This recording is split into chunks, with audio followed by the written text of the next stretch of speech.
Halo, assalamualaikum warahmatullahi wabarakatuh. Jumpa lagi dengan saya, Freddy Sudaryanto, di channel YouTube-nya Freddy Sudaryanto Sport. Masih seputar kasus Jalan Cagak Subang. Malam ini saya tertarik untuk membahas kasus Jalan Cagak Subang ini. Tapi tidak lupa, seperti biasa, saya ucapkan banyak terima kasih kepada rekan sahabat yang sudah subscribe, menonton, juga komentar di channel YouTube saya. Tentu ini adalah sebuah kebaikan. Tentunya dengan sebuah kebaikan saya doakan semoga Anda bertambah rezekinya, berlimpah, barokah, dan senantiasa diberikan kesehatan kepada Anda dan semua keluarga Anda semua. Amin ya robbal alamin. Kita juga doakan sama-sama kedua almarhumah dalam keadaan husnul khotimah. Amin amin ya robbal. Kita support terus kepolisian Indonesia, khususnya Polda Jabar, agar benar-benar bisa mengungkap kasus ini.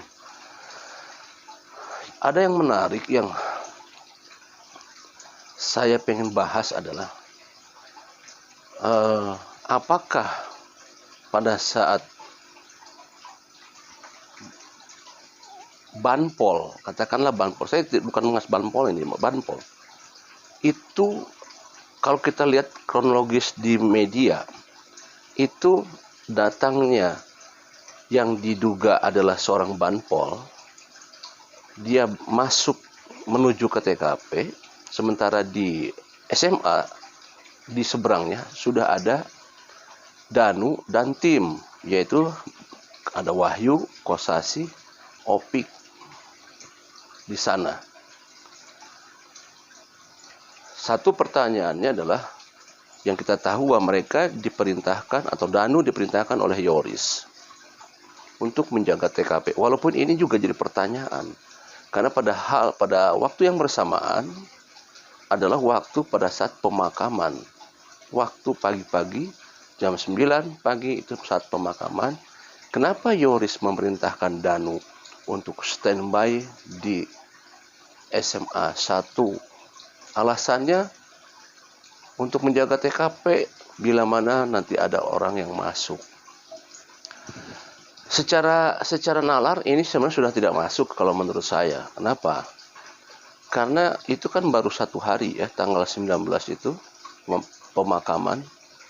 Itu kan baru satu hari. Tentunya kita beranggapan bahwa ada pengamanan pasti di sana. Ya. Jadi tidak perlu dijaga oleh keluarga sebenarnya. Kita serahkan saja kepada pihak berwajib. Dan tidak perlu dijaga sebenarnya ya. Apa yang harus dijaga? Justru ini jadi pemikiran juga. Kenapa Yoris memerintahkan Danu untuk berjaga di TKP? Jika benar itu diperintahkan oleh Yoris. Ya, jika benar. Karena pernah selentingan dulu sempat ada informasi bahwa diperintahkan oleh Yoris itu malam harinya, bukan siangnya. Nah, itu pun saya tidak tahu ya. Yang mana yang benar. Tapi yang jelas yang ada di media adalah bahwa memang Danu diperintahkan oleh Yoris. Kemudian Danu meminta kepada Yoris untuk bisa mengizinkan supaya Wahyu bisa menemani Danu di Seban 1. Nah, Wahyu ada di sana. Di media juga, kalau kita lihat bahwa adanya Banpol masuk, itu kata Kosasi. Kosasi pun tidak melihat, katanya informasi seperti itu. Ini pun sebenarnya sudah mulai agak sedikit tidak sinkron ya. Katanya, karena Kosasi tidak melihat. Baiklah, karena memang ini sudah ada di BAP, kita tidak usah berlanjut-lanjut ya. Karena memang sudah ada di BAP, itu yang disampaikan. Cuman kan kita hanya bisa mengkaji saja sebenarnya itu. Kemudian pada saat masuk ke dalam Banpol, yang diduga Banpol, kan Danu waktu itu mengiranya polisi, sehingga pada saat itu Danu mencoba untuk menyetop dulu yang bersangkutan. Kemudian Danu diajak untuk masuk ke dalam.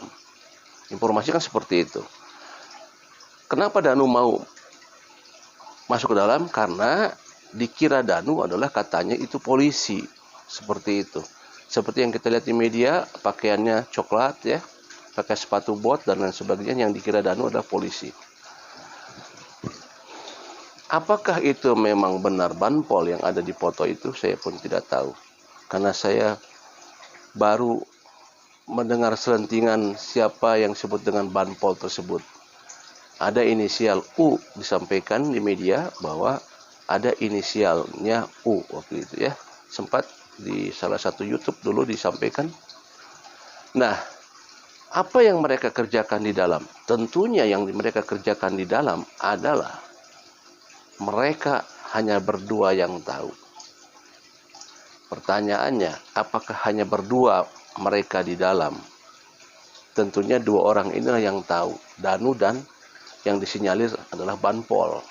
Mereka lah yang tahu apakah memang berdua, ataukah ada orang lain di dalamnya, ataukah Yoris memerintahkan orang lain juga selain Danu, selain Opik, selain Kosasi, selain Wahyu untuk berjaga di TKP.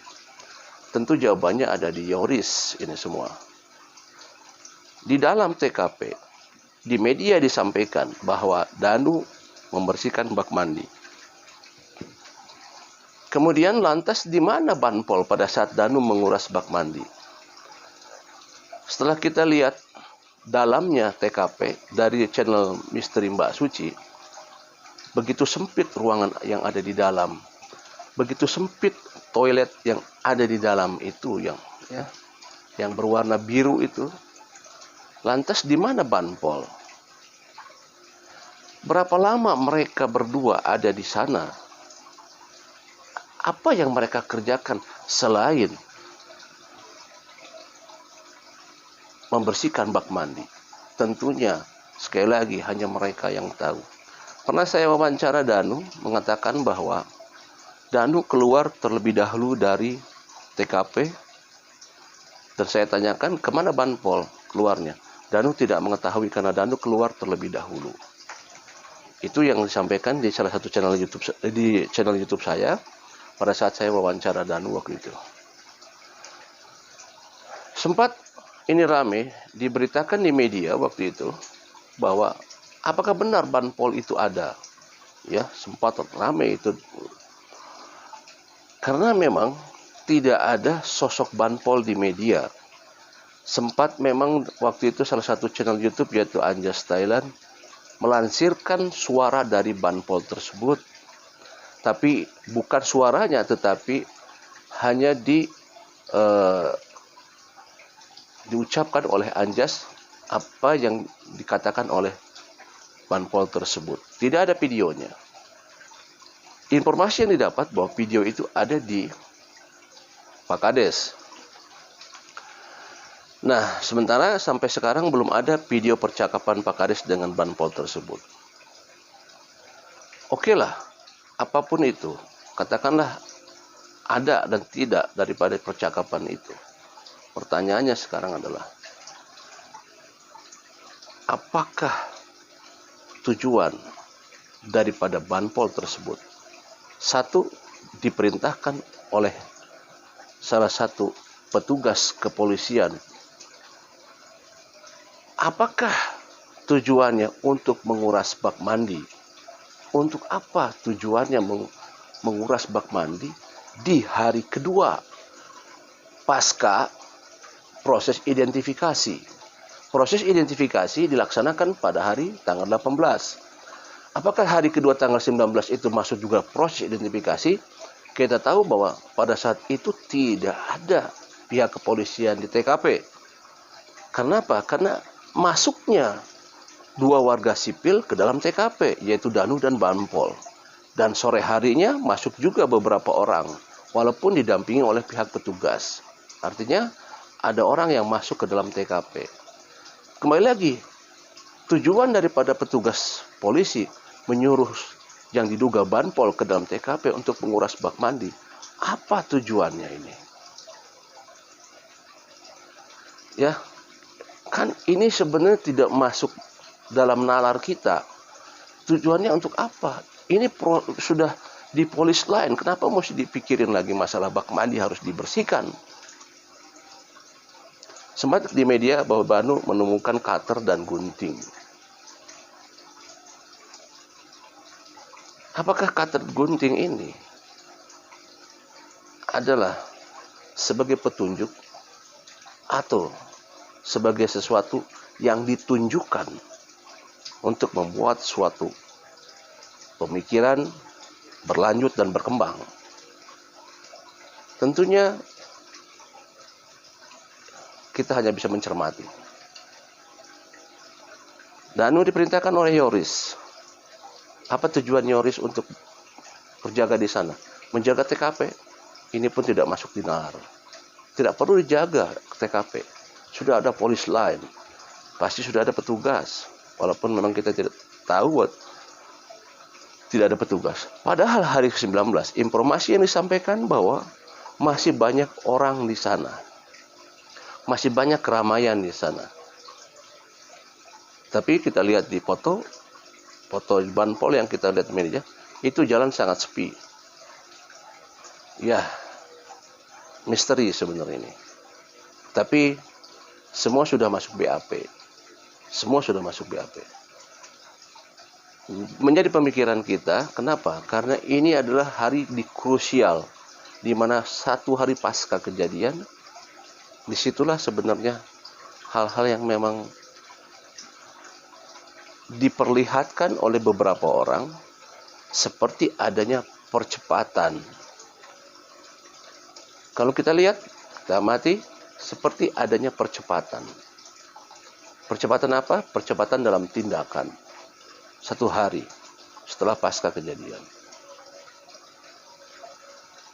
Sore hari adanya beberapa saksi yang kita ketahui masuk ke dalam TKP, yaitu mulai dari Pak Yosep, Kang Yoris,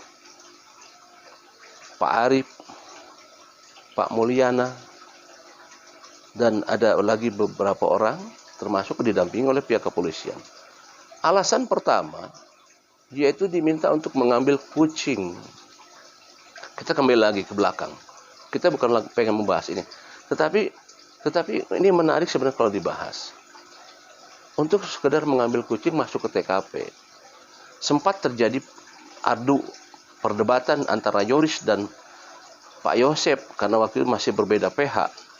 Yoris mengatakan bahwa Pak Yosep masuk ke dalam, kemudian keluar membawa barang yaitu pool golf katanya gitu ya. Disampaikan itu oleh PH-nya Yoris pada saat itu, yaitu Bapak Ahmad Topan Sudirjo. Walaupun pada itu sempat menyanggah dari pihak Pak Yosep dan Pak Mulyana bahwa tidak masuk ke dalam rumah TKP. Ini aja sebenarnya sudah ada perselisihan. Padahal jelas-jelas ya, seperti kata Pak Mulyana, ayo kadirkan katanya, kita aduin. Adu argumen, siapa yang benar dan siapa yang salah. Itu keyakinan di Pak Mulyana. Yoris mengatakan dengan keyakinannya bahwa Pak Yosep masuk ke dalam membawa pool golf. Ini pun hal yang berbeda. Berbeda inilah padahal dekat dalam satu TKP. Apakah ini tidak jadikan buat kita pemikiran? Kenapa bisa berbeda? Satu TKP loh itu. Dan dekat. Mereka bersama di sana. Kok bisa berbeda? Apakah lupa? Mungkinkah lupa dalam? Nggak mungkin lah. Ya, masa bisa lupa? Lupa mengambil pool golf, lupa melihat pool golf atau gimana? Itu masa bisa seperti itu? Itu kan suatu hal yang menarik sebenarnya. Kemudian sempat disampaikan oleh Yanti dalam satu video waktu disampaikan bahwa mobil dibawa oleh Pak Arif ke Cirele. Itu disampaikan oleh kuasa hukum Bapak Ahmad Topan Sudirjo dalam satu press conference bahwa dibawa oleh Arif ke Cirele. Itu pun jadi permasalahan. Permasalahannya begini, bukan permasalahan Bapak Ahmad Topan memberikan, tapi apakah ini benar bahwa itu dibawa oleh Arif ke Cirele? Informasi yang didapat adalah pastikan, karena gini, Pak Topan itu kan dapat informasinya dari yang bersangkutan, tidak melihat langsung. Ini dapat info kan, dapat info dari Yanti yang sempat katanya tidak di BAP. Nah ini apakah benar Arif membawa mobil tersebut ke Cirele?